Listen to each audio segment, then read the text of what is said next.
If I can get you to get situated.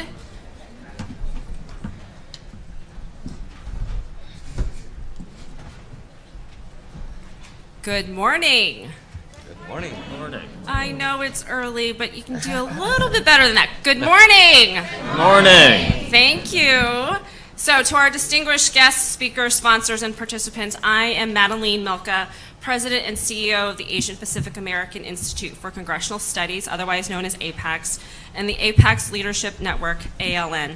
It's my privilege to welcome all of you to the inaugural APAICS Leadership Network 2018 Policy Summit. We are thrilled to have you participate with us today, and we appreciate you taking time out of your schedules to join us in what we hope will be lively conversations on topics affecting the Asian American Pacific Islander community, as well as the nation at large. The APAICS Leadership Network was formed for the purpose of advancing the Asian Pacific American community and raising the visibility of its elected officials, appointed leaders, and community representatives. ALN promotes equal opportunity in the public sector by serving as a resource to those pursuing positions of public office or other leadership roles.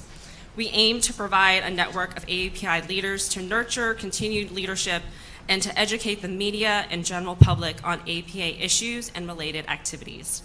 The speakers throughout this summit will inspire, educate, empower, and connect you to their work as well as to the community. To all of those who have joined us via live stream, we welcome you, and in case you can't watch the whole session, this plenary will be recorded to watch at a later time. So just a few housekeeping items. Restrooms are located on your way to the lobby. Please use your hashtag ALN Summit 18, with all social media handles being at APAICSLN. Please take any conversations outside of the room. And a reminder that all panel sessions and plenaries are closed press and are off the record. As we begin the opening plenary, we are excited to have a bipartisan panel to highlight the growing political strength of the API community. They'll discuss the record number of APIs running for office, the importance of building a political pipeline, as well as ways to get involved in the political process.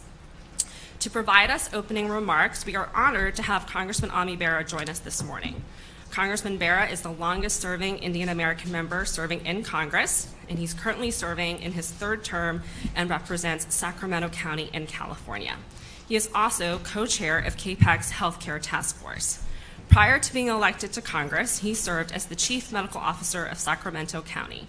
He is the founder and chair of the California Public Higher Education Caucus and a former co-chair of the India Caucus. Please welcome Congressman Bera.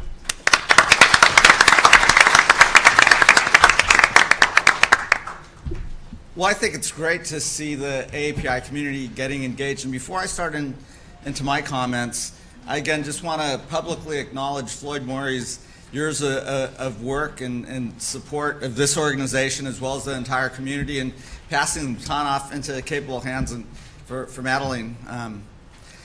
It is I'm going to state the obvious here, it's an interesting time in our nation's history. And as we're thinking about what's happening in America, I think the occupant of the Oval Office would accept that he's got an unconventional style. I'm trying to choose my words carefully here. I could use a lot of different adjectives. But it's incumbent upon us to just think about the long, rich history of our nation, but also understand where we are today. And I think, for those of us that are spending a lot of time talking to folks, talking to historians and others, I think we are at one of those generational shifts and pivotal shifts. And what does that mean? I think, as you look at the makeup of the United States demographically, increasingly, we've always been a nation of immigrants, but you're seeing that shift occur. Very soon we will be close to a minority majority country. Certainly in the state of California, we're seeing that. And as we like saying, California, we lead the way and for the rest of the country. But you're also seeing a generational shift, and let's speak specifically about the AAPI community.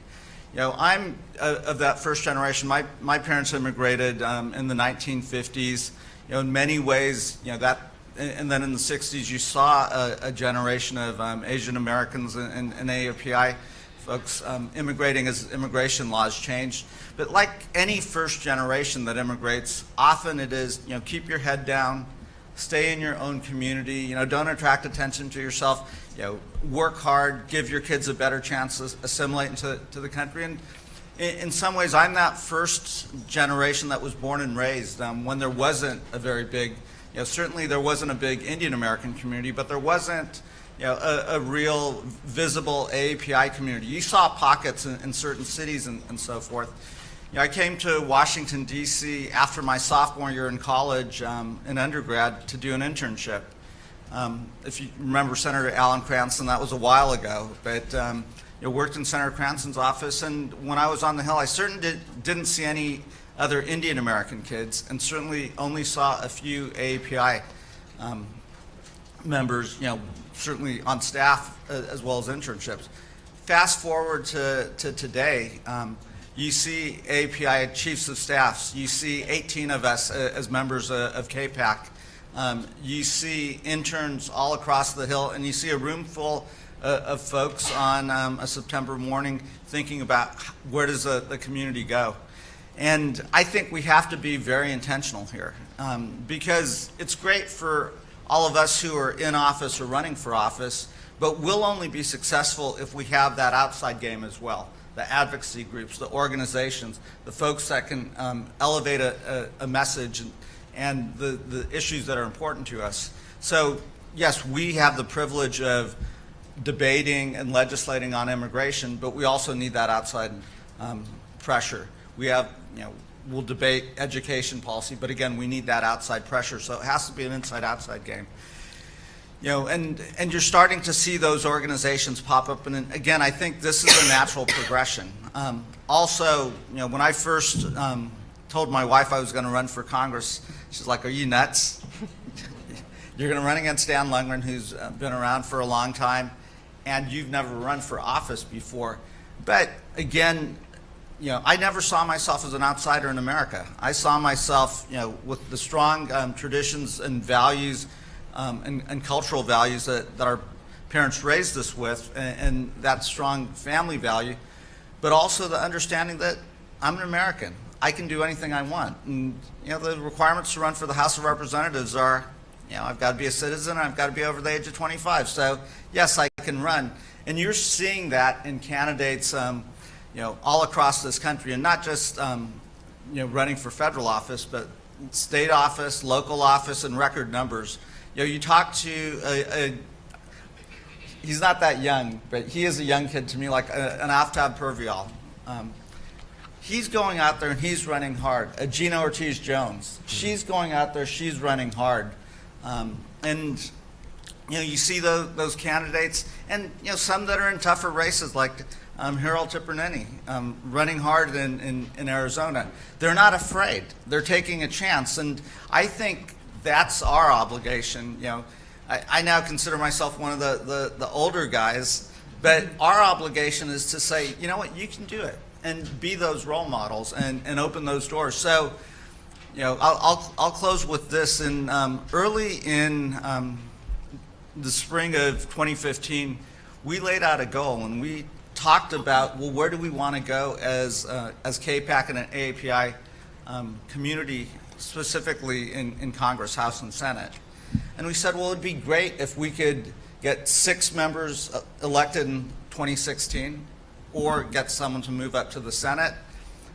If we could get to 8 in 2018, and 10 in 2020. So 6 and 16, and we did it. We elected 5 new members of the AAPI community, and then Tammy Duckworth moved from the House to the Senate. So we accomplished that goal. We're going to work hard to try to get to 8 and 18. We've got some great candidates running across the country, and we're going to then set our goal to get 10 in 2020. Why is that important? Well, if we can grow our ranks in KPAC, we're at 18 right now, and we think if you can get to about 30 members of Congress, you now have a voting bloc that can sit there and say, look, on immigration policy, on education policy, on workforce training policy, on issues that are important to the broad AAPI community, you want our votes? Here's what we'd like to see in that bill. And we've seen it work fairly effectively when you look at 30 committed members in the far-right Freedom Caucus. They have the ability to move leverage, and I think that's where we have to go. We have to get to an organized and committed group of folks that can advance the legislative priorities that matter to the broad AAPI community. So, I think this is a pivotal time for our community. I think we are at a crossroads. It is great to see, again, the large number of folks that are running in local races, in state races, and at the federal level, because it is creating that pipeline and that bench. So I think this next election, but also this next decade, is going to be pivotal for our community. We're still the fastest growing minority community in America, and it's time for us to not just contribute to America, through education, through healthcare, through business, but also politically to make sure our voices are heard. So thank you for being here. Thank you for being engaged. Go back, find those candidates, find the ones that you want to support, and it is bipartisan, but our values aren't bipartisan. Our values are values of hard work, family, and just working together and believing in this country. So with that, Christine, I'm going to pass it off to you, and have a great forum today. Thank you. Great. Thank you, Congressman Amibera. As he said, right now there are exciting things that are happening here in the community, what we call Asian American Pacific Islanders. As many of you know, Asians are the fastest growing racial and ethnic group in the United States, now with 21.7 million Asians and 1.5 million Pacific Islanders. We're growing in areas and changing the political landscape in Georgia, Nevada, Virginia, North Carolina. And for example, in over 27 states where there are many local Asian American Pacific Islander organizations and coalitions who are represented here today, are building to implement voter registration and engagement programs. In many of these states, we see the growth of 118% to 280 from 2008 to 2016. This also includes states like Iowa, North Carolina, Georgia, Minnesota, Texas, Ohio, Michigan, places that 20 years ago we would have never thought about this type of growth. Well, with this, we also see a change in terms of the number of AAPIs, as Congressman Barra had noted, who are turning to public service. We have come a long way since 1956, when we had Dalip Singh Song first served as a member of Congress with the full voting rights to now 18 Asian American and Pacific Islanders.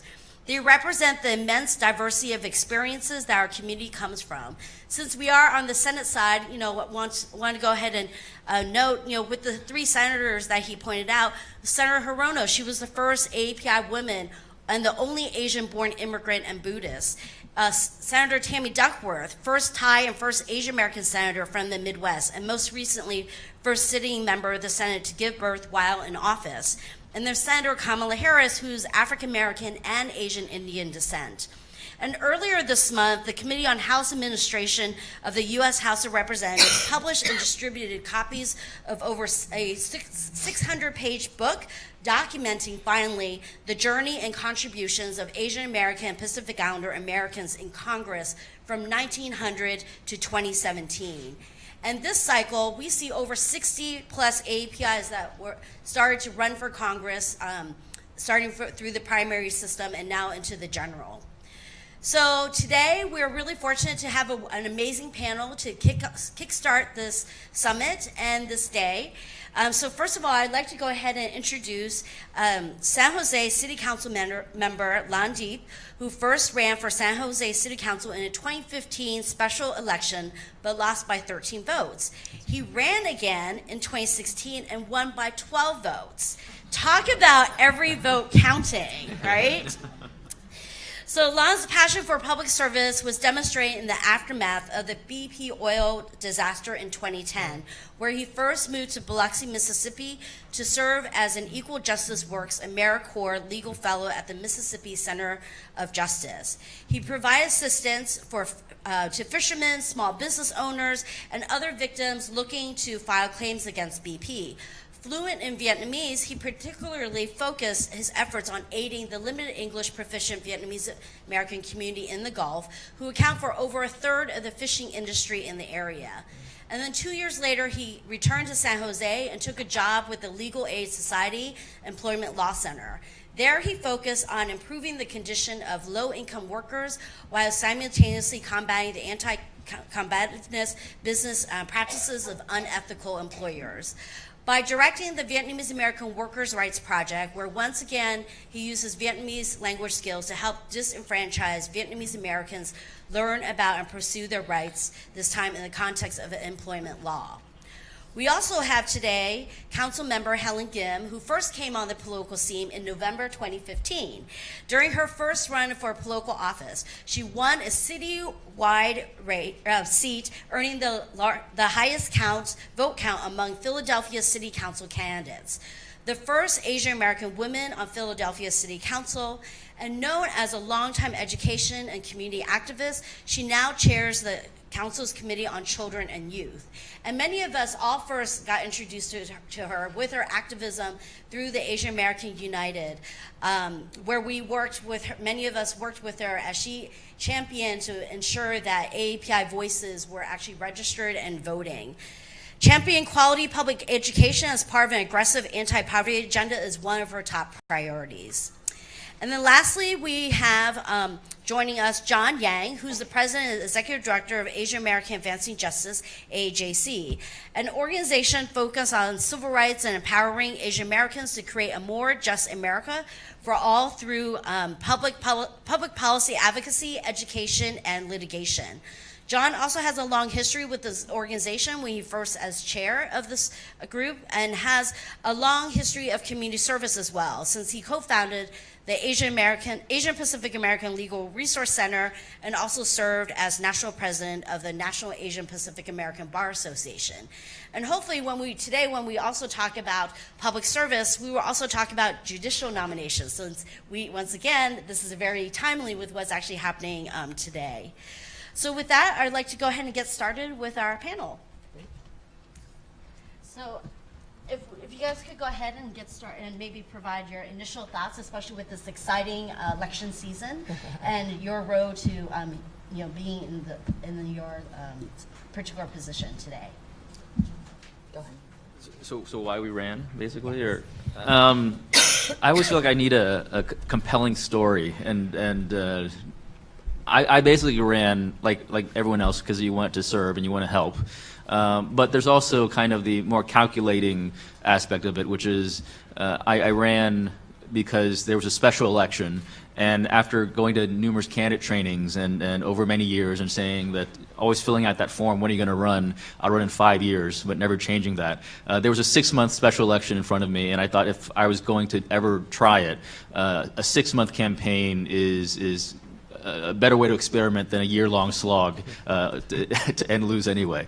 So there's the practical aspect of it. But throughout my life, I'm Vietnamese American. My parents were refugees, and just being on the outskirts of power, not having access to information, I had that desire to bring information back to my community and help them do what they wanted to do. So in the context of San Jose, there was an open seat. I decided to run. I lost by 13 votes that first time in a special election against 9 other candidates. And then a year later, that candidate, or the incumbent, had to run again because it was a special seat. And he ran unopposed, and that boggled my mind.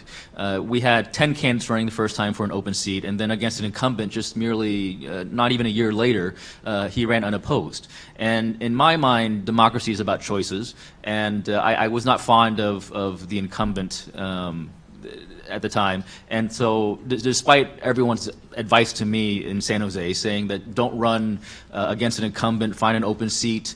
If you lose twice, you're basically a has-been and no one will take you seriously. So don't waste your political capital on that. But I decided to try it anyway, because for me, the political capital aspect was less important than providing voters with a choice. And despite over 7,000 voter differential between the first and the second election, I was able to win by 12.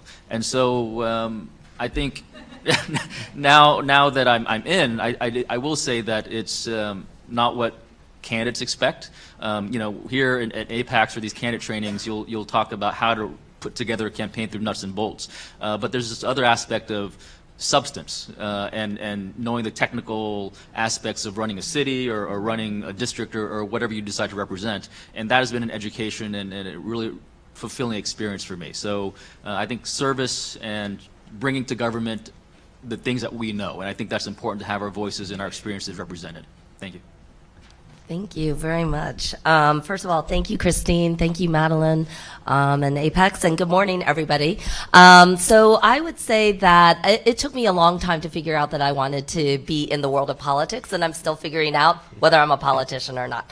And what I mean by that is that I spent a lot of time in the community organizing sector, working within small nonprofits, laboring for money and support, but going up against some of the biggest entities that would take away a lot of our community's rights around public education, immigration reform, welfare, housing, and other issues. I kind of cut my teeth in my organizing experience. I started out as a public school teacher. I was a journalist for a while, and cut my teeth defying mayors and developers who wanted to build casinos and publicly funded baseball stadiums in Philadelphia Chinatown.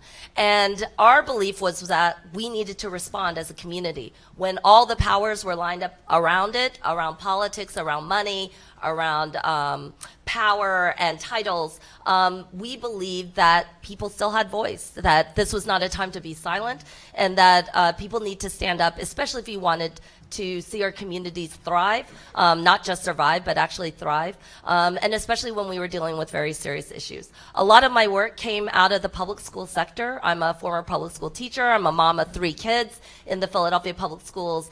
And in Philadelphia in particular, we were having a serious issue around education. We had been taken over by the state for over 20 years. We had an imposed austerity agenda that led to mass privatization and charter schools in Philadelphia, but also resulted in a significant decline in classroom resources. Teachers were not getting contracts and raises. We preceded a lot of the teacher walkouts that we are currently seeing all around the country. But in Philadelphia, again, we saw a huge effort to really defund public education, to destabilize communities, to take a big hit at children and families. And absent a governor, a state legislature, a mayor, and city council, the belief was that the people still had to stand up and mobilize.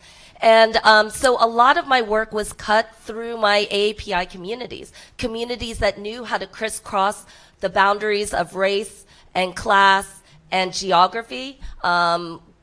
Asian American communities that understood that immigration and the mass deportation and detention of our AAPI brothers and sisters, our Muslim brothers and sisters, was very closely akin to the racial profiling and mass incarceration of Black, brown, communities of color in our own city as well. And the public education issue. If we care about AAPI's new immigrants coming and becoming new Americans, evolving and growing within our public school system as young people, then we also had to care about other communities of color all across the city of Philadelphia who are fighting for a just public education system.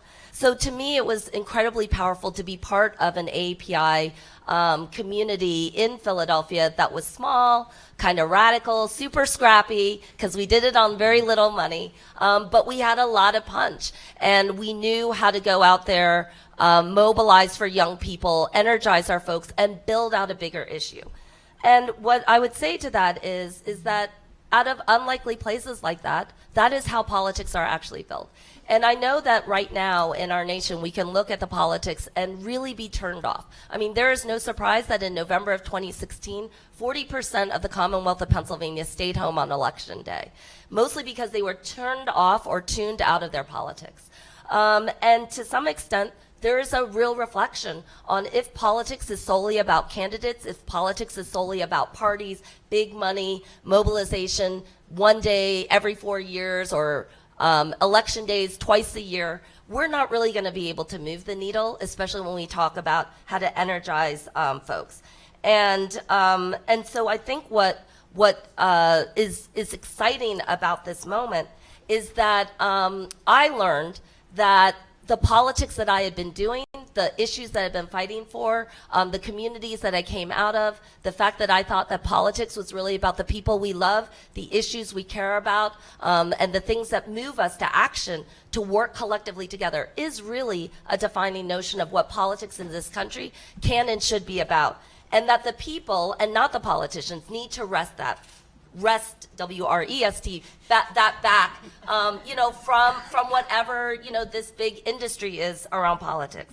I decided to run for office probably in one of the lowest moments of my experience, when the school district of Philadelphia, our state takeover body, had lost, our governor had cut $1 billion out of public education. We lost thousands of school staff. 5 years ago on this day, we opened up schools with no nurses and counselors, no school secretaries, no assistant principals. It was an absolute, disaster. 24 public schools had closed down. 7,000 kids shoved into school buildings that were struggling for basic resources. And we told ourselves that we were going to change that around. We closed down 24 public schools in one 2.5-hour school board meeting without a second thought. But in the streets, we had 1,000 people, families, parents, teachers, demanding a different vision for change. And that was the moment when I thought we had built up the power, and we should take it on as a political effort. The following year, we threw out the governor, who was the face of those public education cuts.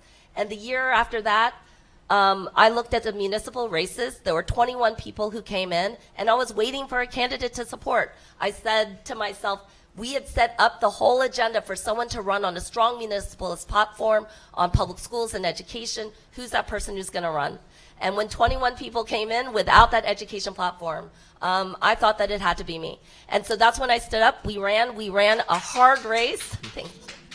We ran with a lot of grassroots support. We upended traditional notions about incumbency, about ballot position, about race and gender, and we ran a hard race through the Philadelphia primaries for a citywide seat. A couple of quick lessons from that. Electability, throw that stuff out the window. I don't want to hear anything about polling. I don't want to hear anything about what people think is electable at this point.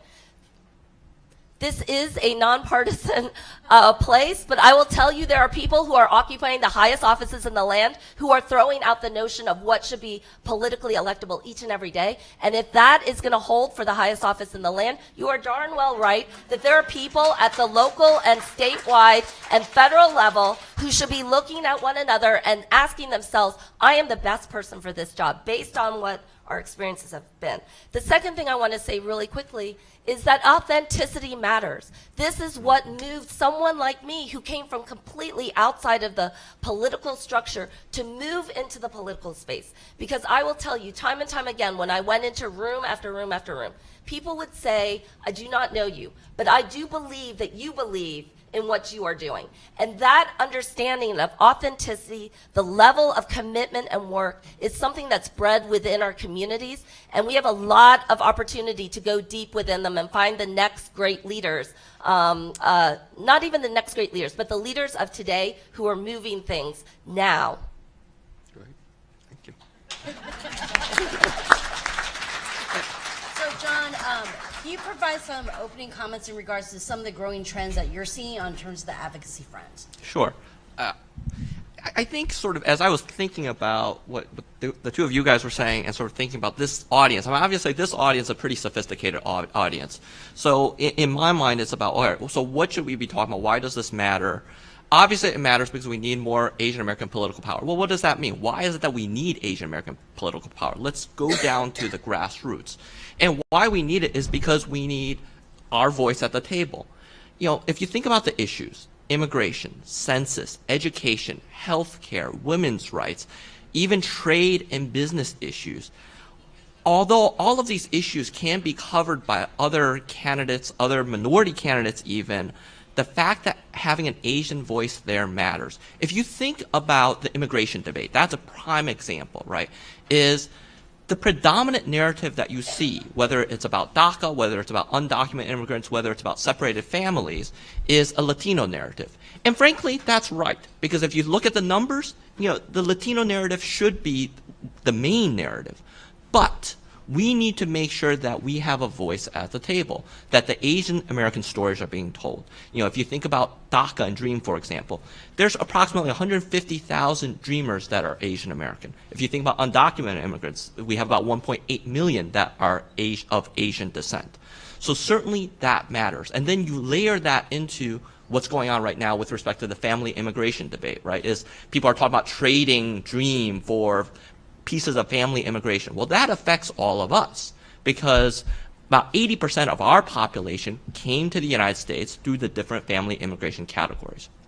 So making sure that we have Asian American elected officials that come from our community and that represent our values. I appreciate what people are saying in terms of our values. It's not just about being Asian Americans, but Asian Americans that understand our values, understand sort of what we bring to the picture, that's going to be so important. I think the other big issue for me on these days is census, right? Is we're going to have a census in about a year and a half. And right now, there's going to be a citizenship question that's on there, and that's going to depress our turnout. That has a very large potential of depressing our turnout. Well, why does this matter? Well, as Christine said, Asian Americans are the fastest growing population in the United States. And if we want that, that's a fact, right? But if we want the statistics to bear that out, we need to make sure we have an accurate count. With respect to the Asian American community, about 25% of the Asian community came to the United States in the last 7 years. That is since 2010. Translated differently, 1 in 4 Asians have never participated in a census. So already the notion of a census is literally foreign to people. So we got to break down that barrier. Then we have to break down the barrier of why they need to respond to it. Then we need to break down the barrier of all the fears regarding privacy, regarding sort of hacking, all of the things that are going on there. So definitely we have to have a whole network of people that understand all of these issues. Actually, the last thing I want to say is a little bit, not off topic, but something to throw into consideration that frankly we don't talk enough about in these types of audiences, and that's about business and about trade. Because if you look at what's happening right now, so much of the news, so much of what this administration is doing is talking about trade, and I think that's a good discussion, but Asian Americans, our constituents, our community, has a huge role in that. If you think about our mom and pop stores, if you think about our small businesses, often a lot of them are importing or exporting to Asia. So all of these issues matter too. So if we're trying to resonate with our constituents, getting them to be civically active, getting them to vote, that's another arrow in the quiver that we need to add to sort of what we've been talking about. Because it's, frankly, and I'm the executive director of a civil rights organization, so obviously I care deeply, deeply, deeply about civil rights, and that's my primary focus. But frankly, for our population, for the Asian population, that's not the only thing that resonates, right? I mean, there are going to be business concerns, and so we need to speak to that. All of our organizations need to speak to that if we're trying to get people engaged in that political process. So continue the conversation about advocacy for the council members. Have you seen a shift or a change within the Asian American Pacific Islander community? Are they becoming more civically engaged? Are they doing more advocacy work? But at the same time, what more should they be doing?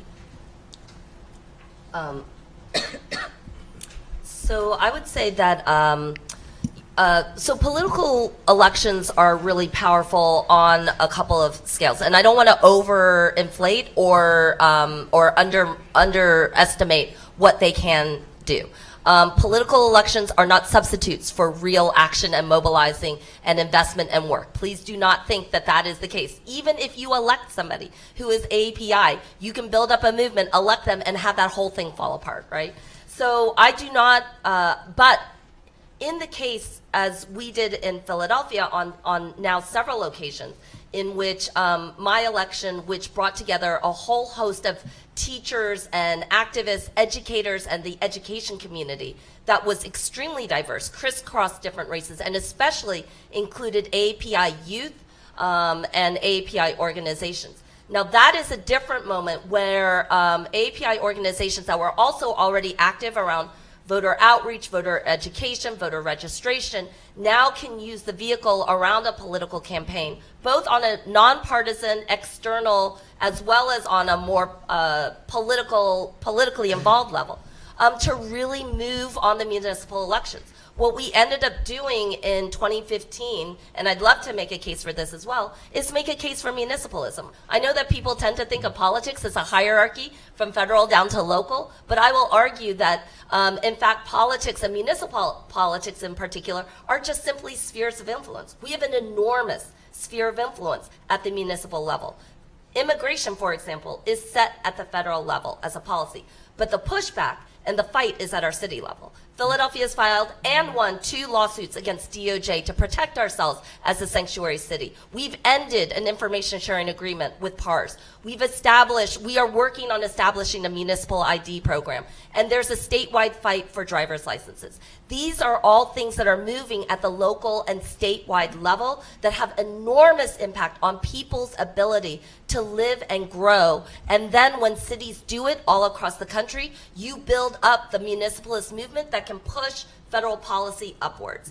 And so what I'll say is that all these groups that are working and mobilizing already need and can use and take advantage of political elections, especially when, like in Philadelphia, all of our municipal elections move, except for one race, move at one time. So mayor, city council, city commissioners, which controls voting, our sheriff, all of those things move at the municipal level in one election. And so Asian American communities made the case for what does the city of Philadelphia need to look like in 2015, and next time it will be in the spring of 2019, to say that this is a city that allows AAPIs to thrive. And so organizations and groups have formed grassroots mobilization campaigns like Lotus Roots, where they lay out political platforms, you host political agendas, and you allow candidates to come and speak to your issues. I will say that at election time, I am not above pandering, okay? I want people to freaking pander to the AAPI community. 1, I want them to know our issues, and 2, I want them to sign on, and 3, we're gonna hold them accountable to it. So so those are important opportunities. I think Philadelphia is still growing on that. It takes a lot of capacity building. That's why I'm incredibly grateful to the funders who are in this room, who don't just fund candidates, but fund the groups and organizations out of which we come to help us support the energy as we go through our legislative agenda and process, and give us the grassroots firepower that we need when we go and take on challenging issues like going up against ICE and ending an information sharing agreement. Can I just add one thing really quickly? Yeah, for the community advocates in the room, never think that you're trying to get politicians to pander to you. You're getting. I know you don't mean that, yeah, right? But being glib here, right? You want them to be responsive to your community, right? And that's the thing. It's like one of the things I get, again, this is not necessarily in my role with AHAC, but sort of I get frustrated by it, sort of with respect to Asian Americans and political activism, is that we don't push enough on our issues and what we care about. Rather, sort of, we're willing to give money, we're willing to get, and I'm gonna be glib and say, we're willing to get the photo op, and then we just call it a day. We really need to do a better job of sort of, politically speaking, bundle, sort of show our collective clout and show why we are giving. When you have a chance to talk to an elected official, it's not simply about sort of just at the surface level. It really is about, all right, here are the things that we care about. Here's why I'm willing to give to you, or I'm willing to mobilize for you. I'm willing to register voters for you, but this is why I am doing it. And if you don't respond to that, come the next election, we're not going to be as supportive. And in San Jose, there's such a large number of Asian American Pacific Islander elected officials. Sure. So what has been done specifically in that area in terms of growing that pipeline? It seems like you guys have been able to produce a number of folks running. Yeah, I think I'm a bit spoiled out in San Jose. San Jose is the 10th largest city in the United States. We have I believe 40% of our population is foreign-born. We have the most Vietnamese Americans in any city in the United States. So it's good for me to get out of that kind of bubble or that area. And when I talk to folks running out on the East Coast or in the Midwest and in places where there aren't such diverse communities, it kind of reminds me that not every place is like San Jose. I think in terms of the landscape in California, we have Richard Konda here from the Asian Law Alliance. His organization recently worked to push a lawsuit against the city of Santa Clara to redistrict, to force that city to redistrict and have district elections. And that's still being worked out, but they have, I forget the exact population, but a sizable Asian American community there, but no Asian American candidates ever won for city council. So, arguably that is a step in the right direction. But the flip side of that, I think, though, is that in San Jose, we do have district elections. And one district in particular is, you could argue, the Vietnamese American seat because of that.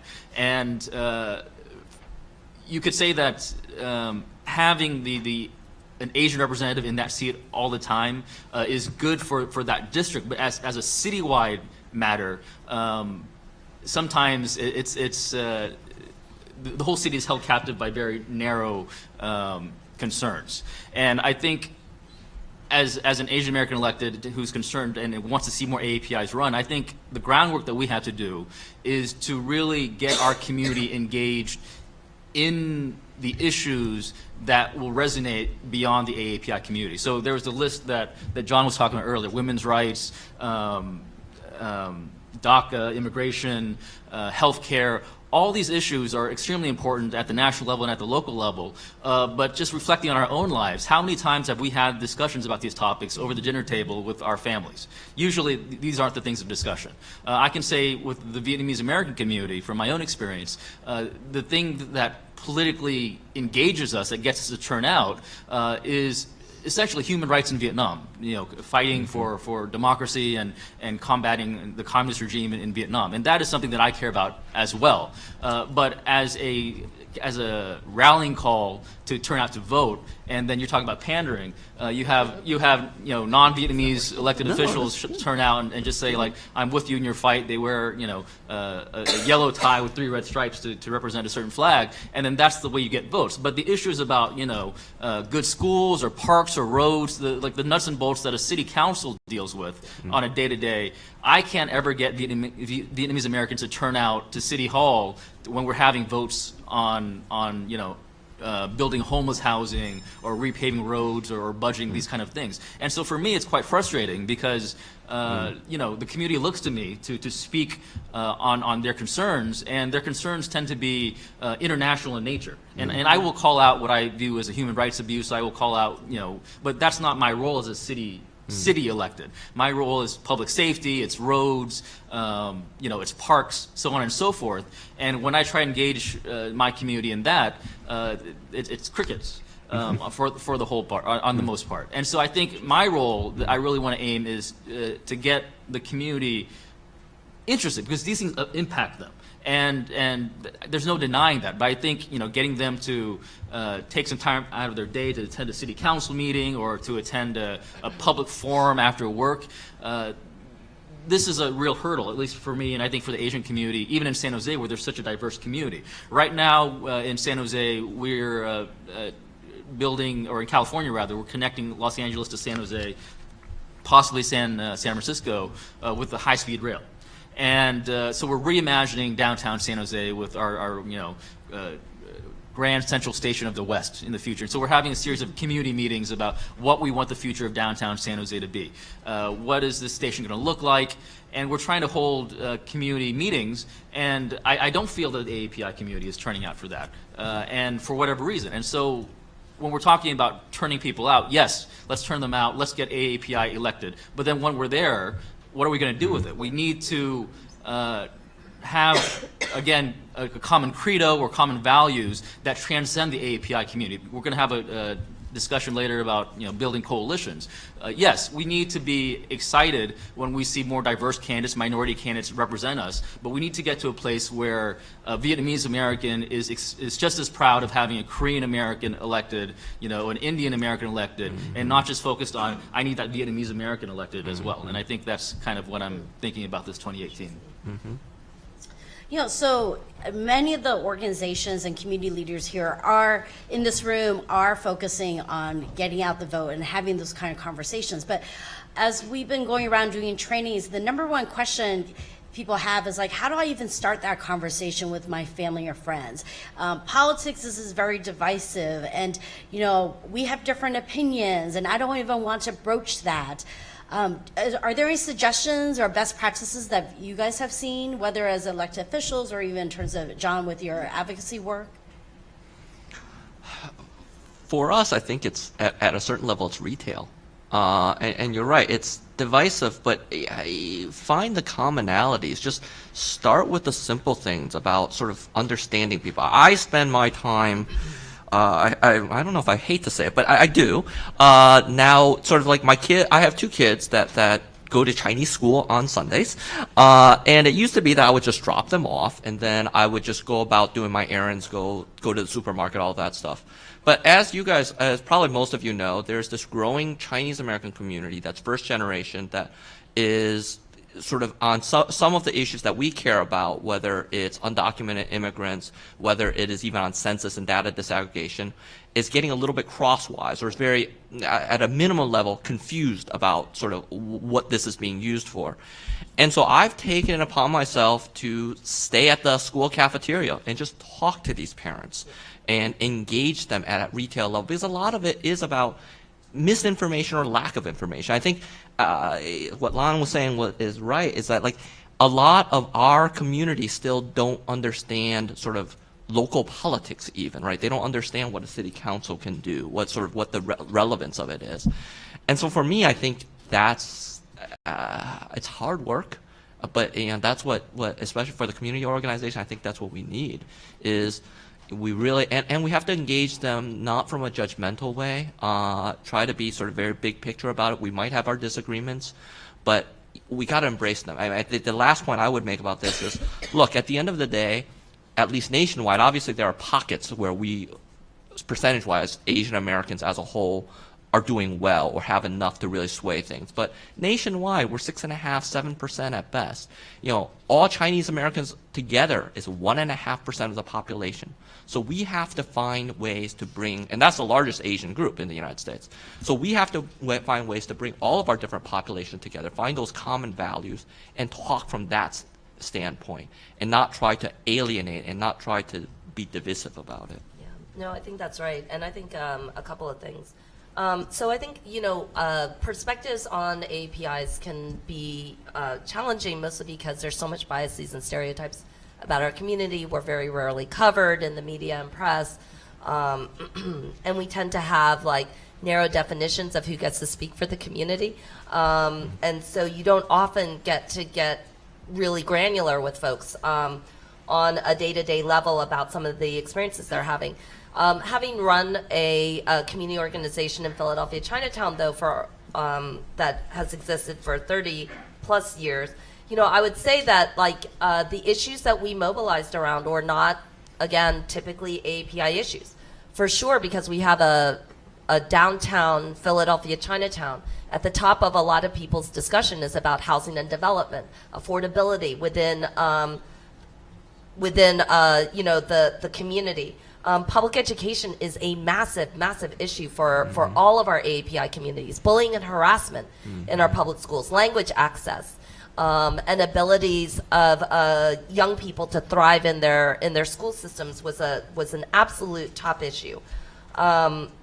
Public safety, as it relates especially to language access and the ability to call the police and get responses back from them, is very much a city council and municipal level issue, and it was one that hits on people. Now, what I'll say is when people come to election time and ask them what are the issues you really care about, that may not come up in their minds right at that moment.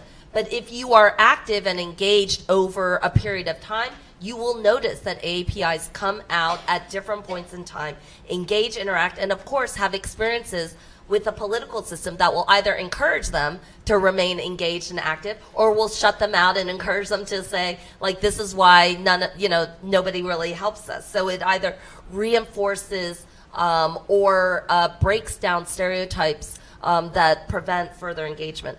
I don't know that any politician in any capacity really has the ability to do this. I think the key here is what Congressman Barra talked about, is that we need, as a community, a ground game. We need a real investment in community organizing and community organizations that support our communities at the different points in time in which they need them, and are also very familiar with what's happening on the ground, are connecting with individuals and activists, not just leaders of different, titular heads of different organizations, but real leaders who are pulling people out when these issues hit on the ground.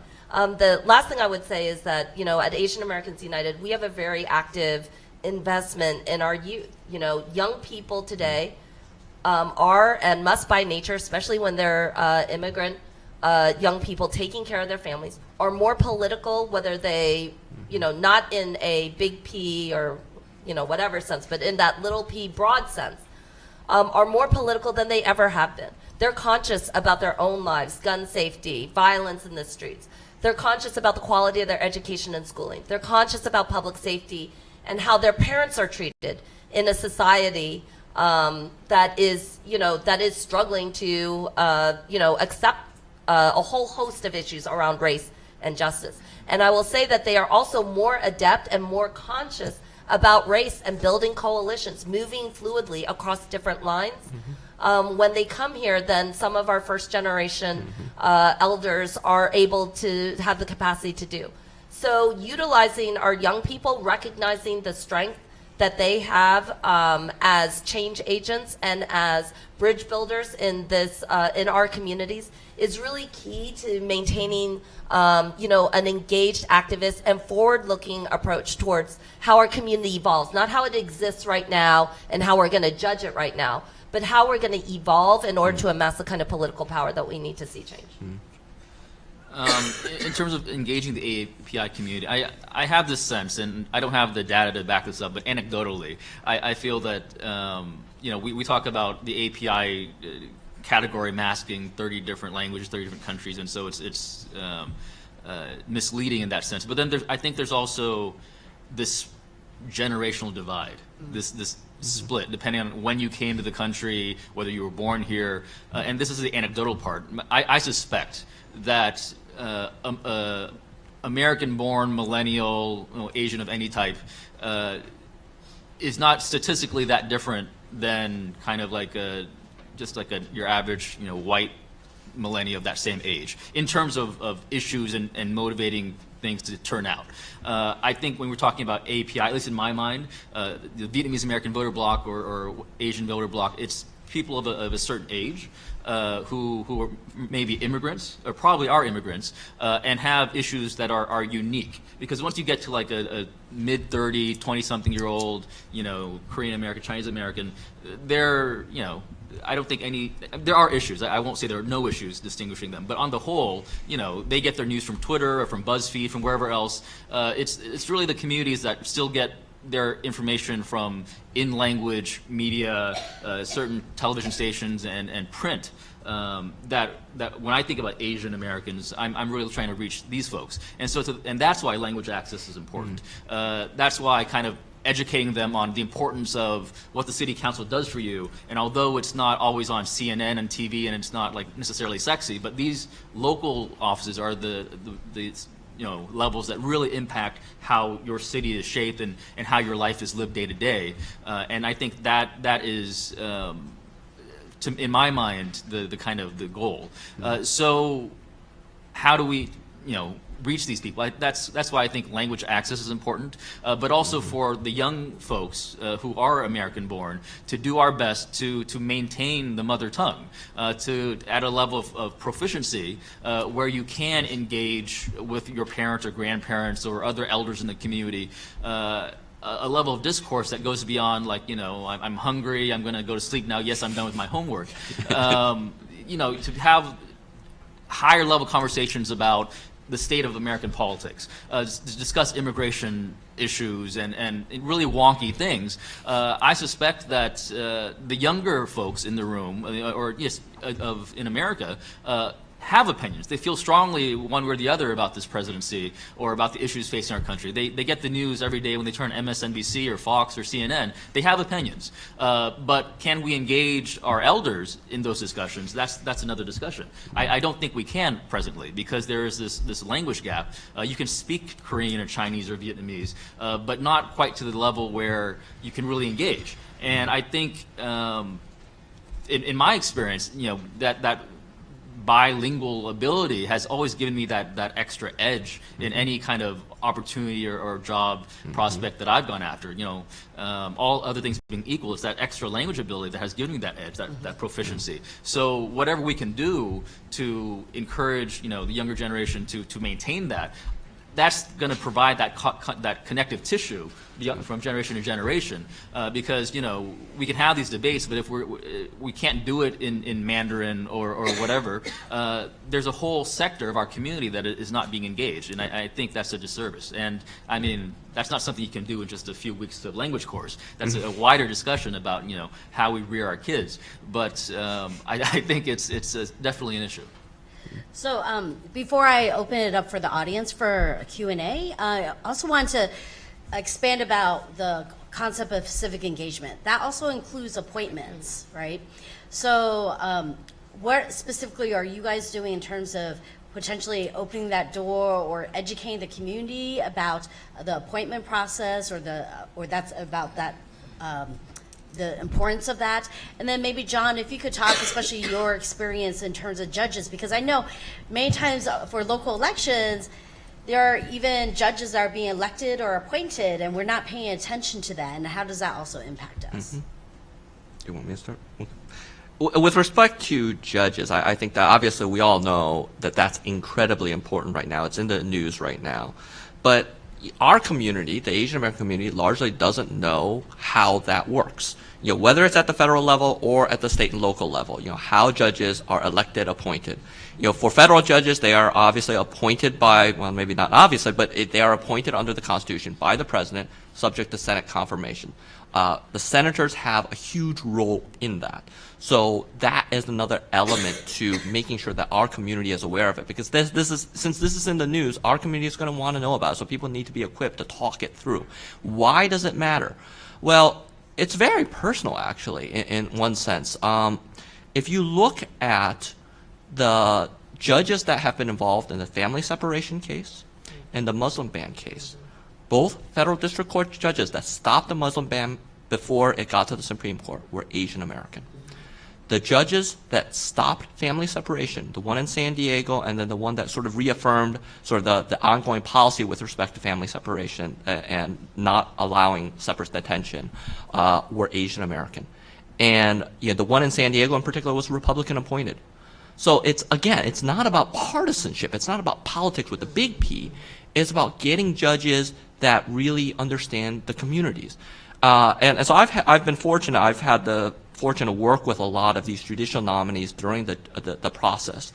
And when I saw the judges that got assigned to these cases, I will admit I'm getting a little bit emotional now about it, because I didn't know how they would rule, but because I knew who they were, I knew that at least everyone would have a fair shake in how that decision was issued, how it was decided. I think that's incredibly important to our community, to make sure that that voice gets heard and that we are represented in that process as well. So being in municipal politics, we have dozens of different commissions at the city level. There's an API commission, but we also have housing, we have a women's commission, we have a whole host of things. It is really, really important that we push people into those commissions. It's also more important probably that those commissions are really effective and it's a positive experience for them. But I've been very engaged and active about making sure that our commissions are both feel like they're supported, but also that our folks are thoughtful about what they can do on the commission, how they can elevate the opportunities that they have, to recognize that commissions are as good as their members. That's a really important thing, just as like political bodies are as good as their membership.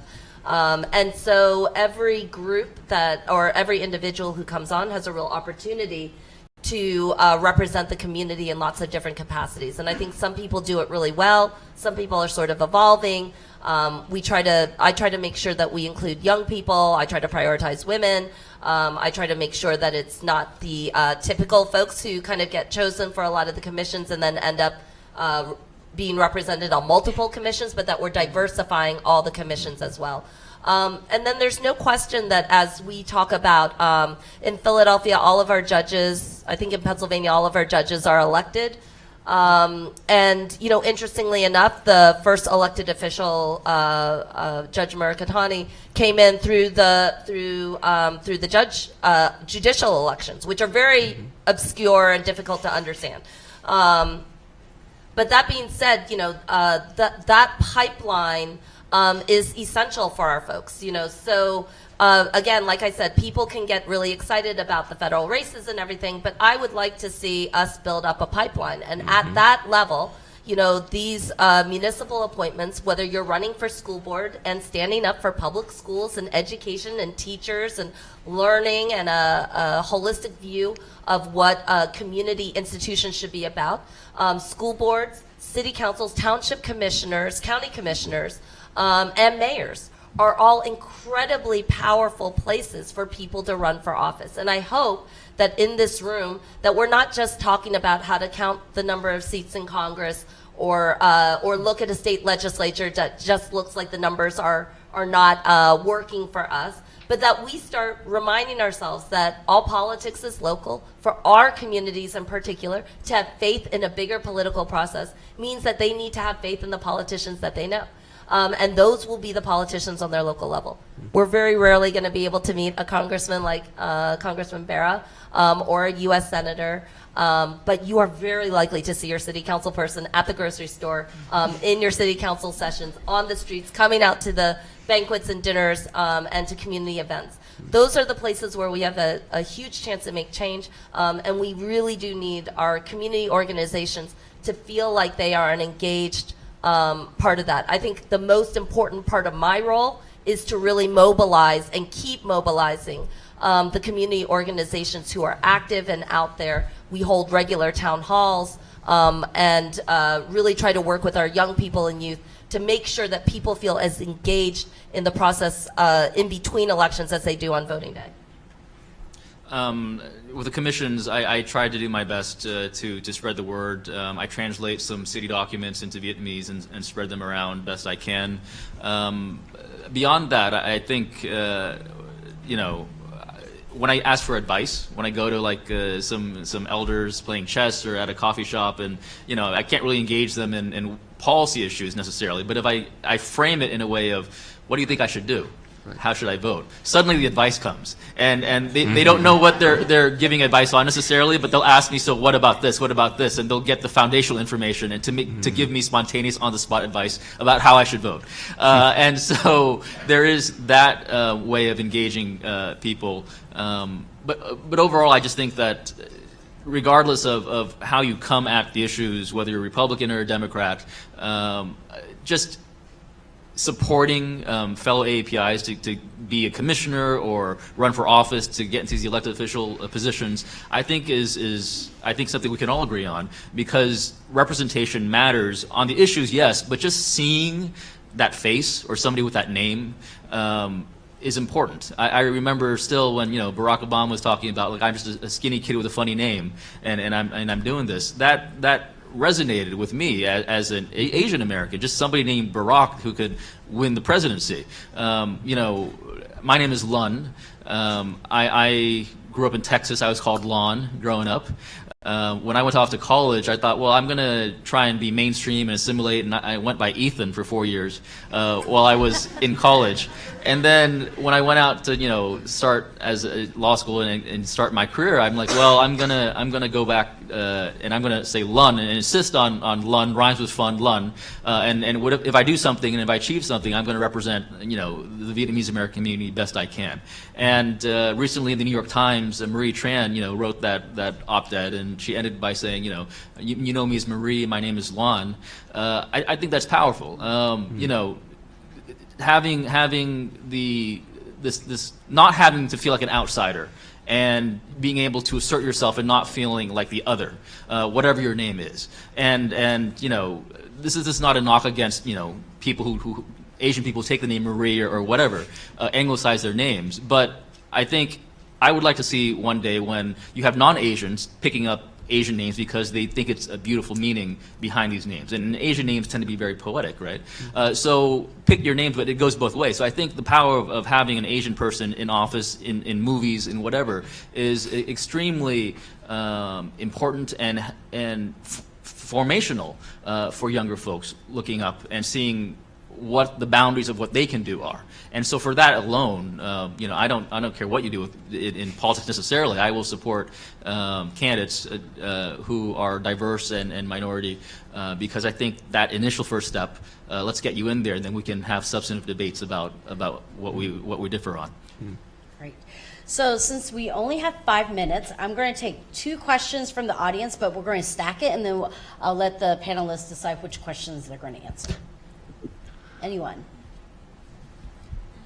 Hi, Caroline Pham from St. Louis. I really appreciated what John had to say and what both of you have had to say about local elected officials. One of the things that, John, you said that struck a chord with me was about knowing that people are good people regardless of party.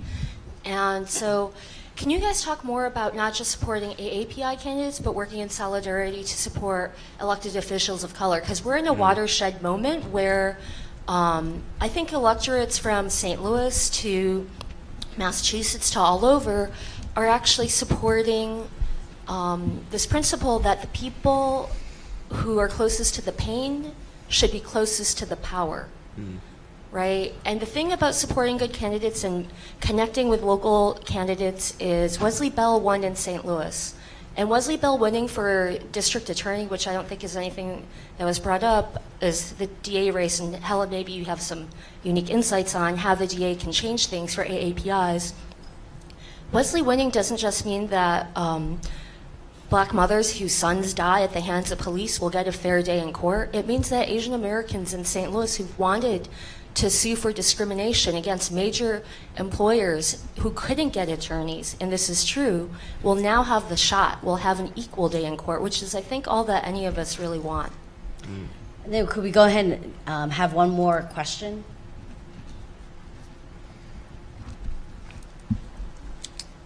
Thanks. Hi. Timmy Liu with APAICS Pacific Empowerment in California. And I guess my question for you all is, you had mentioned the Chinese Tea Party offhand and some of the sort of opposition to data disaggregation and those types of issues. How much do you think of that is a difference in education or familiarity with the political process, and how much of that is just a concrete difference in political ideology and outlook?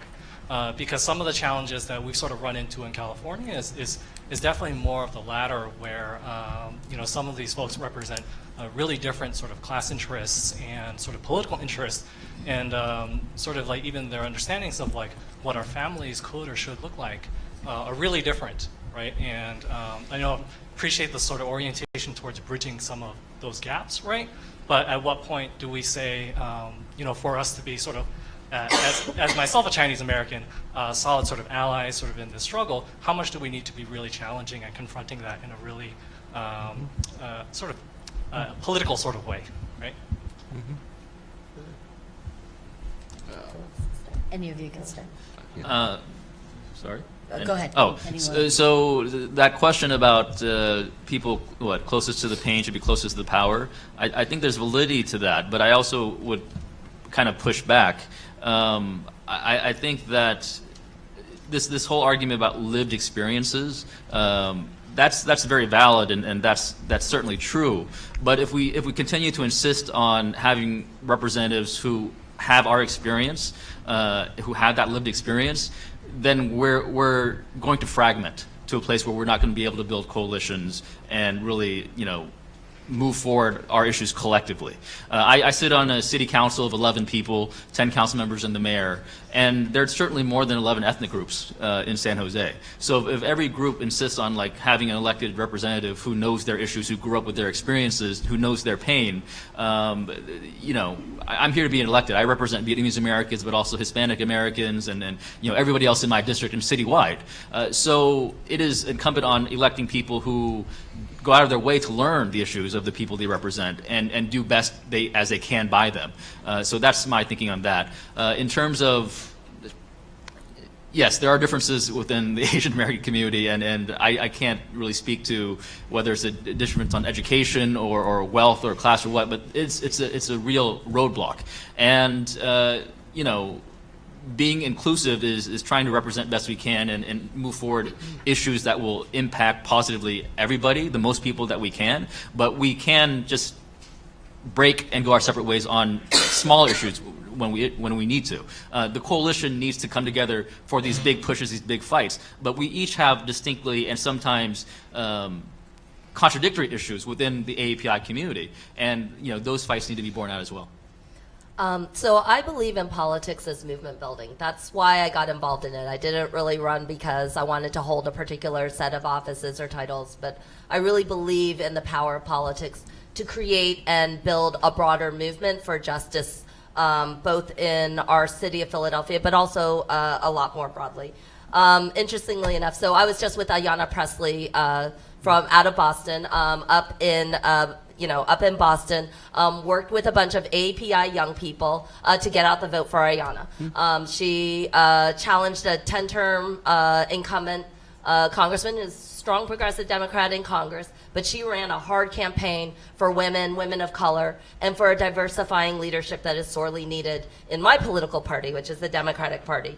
And so, you know, and I feel very strongly about that. Look, I think it's great that there are 81 Asian Americans who are running for Congress all across the country. But in reality, there are very few of them that are in our own municipality. And it doesn't necessarily mean that we thus don't have voice, we don't have power, that we don't have a role to play in how we're going to define the politics of any given moment. So yes, it was very, very important that API showed up, not just for my election, but for an election that really centered public education as a central issue. It's going to be, it was extremely important that all of us as APIs, for example, as was mentioned earlier, showed up in 2017 when Philadelphia elected a lifelong civil rights defense attorney who swore up and down that he would never file against the death penalty, that he would end mass incarceration, end cash bail, and would charge police officers who committed, serious acts of brutality. API showed up for that election because it is bigger than each one of us, because I believe in that kind of movement politics that exceeds beyond race, because I want AAPIs to be centered in that within our experiences, but not exclusively to the point where we're running, solely campaigns based on narrow types of interests, but that we're building out and that AAPIs are part of this really vibrant thing that is happening in our country. And I would say that, the energy that is sweeping through our streets, the fight for $15 and a livable wage for working Americans, the fight for college and to not be in horrible amounts of debt to get an education, the fight for housing and affordable housing, immigrant rights, women's rights, those things are moving at the local level. They're happening in our cities and in our towns. They're happening at our school boards and in our courtrooms and in our city councils.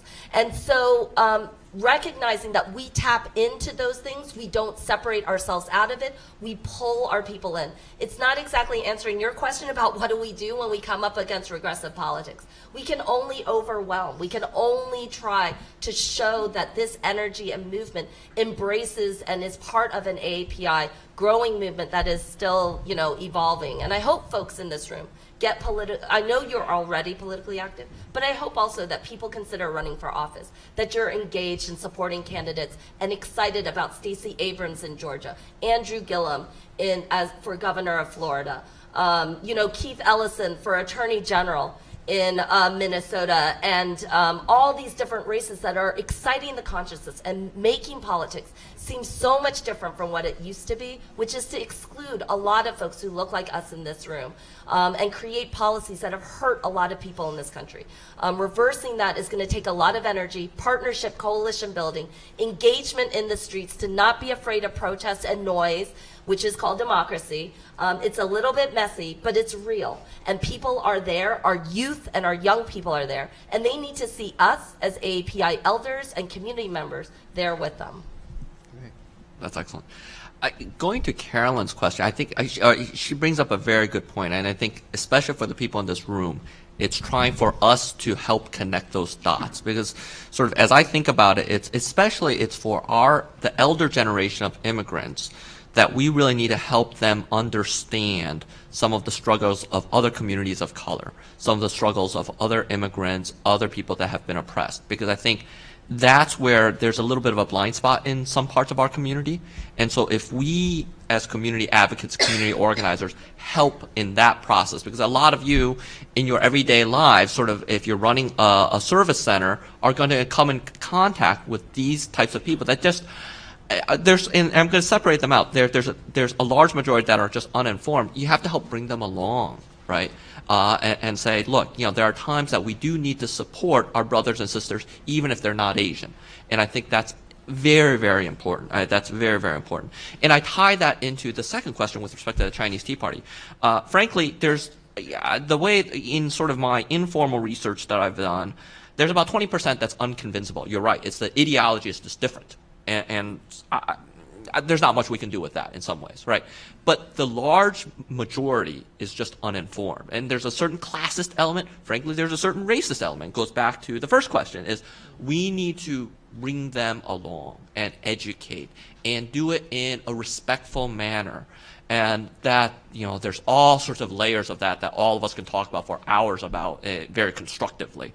But it's a process. And the other thing I have to say about that is we can't give up on it either, because there's the elder generation that we've been talking about, and I agree with Lund that there's sort of a divide.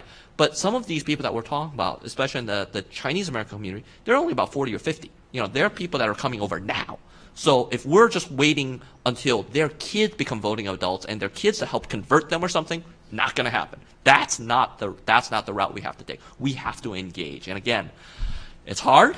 A lot of it is retail, and you have to pick your segments, because there is, like, again, that 20%, I'm not going to be able to do anything with that.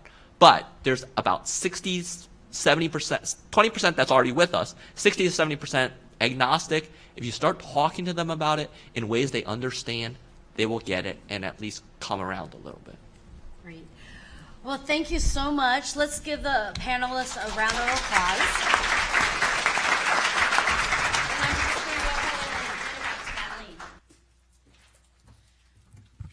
I hope everyone found that discussion to be informative. I think it was definitely inspiring to hear the stories of both of our elected officials here who are coming from across the country and up the coast.